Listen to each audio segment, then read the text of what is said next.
যারা ওই মিলাদ ক্যাম্পকে হারাম বলে, ঈদে মিলাদুন নবী হারাম বলে, তাদের মাদ্রাসায় যাকাত হোক, ফিতরা হোক, দান হোক, যাই হোক, তাদের মাদ্রাসায় যদি আপনি টাকা দেন, ইয়াজিদের সঙ্গে আপনার হাসর হবে, মনে রাখবেন। জান থাকতে এদের মাদ্রাসায় কোনো টাকা পয়সা দেবেন না। 100 মাইল হেঁটে গিয়ে হলেও যেই মাদ্রাসায় নবীর প্রেম শেখানো হয় সেইখানে আপনি টাকা দেবেন, তাহলে আপনার হাসর হবে ইমাম হুসাইনের সঙ্গে।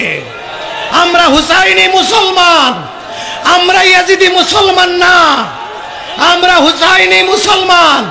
তোমরা মনে রাখো, এক হুসাইনকে শহীদ করে মনে করেছিলে দুনিয়া থেকে রসুল প্রেমিকদেরকে সরাতে পারলাম, তাদেরকে দুর্বল করতে পেরেছি, কিন্তু না, বলে দিচ্ছি পরিষ্কার ভাষায়, এক হুসাইনকে তোমরা শহীদ করেছো।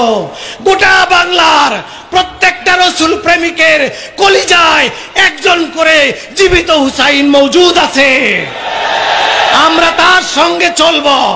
আমরা জীবন যে কোনো সময় দিতে পারি, রসুল প্রেমের সঙ্গে আপোষ করতে পারি না। কোন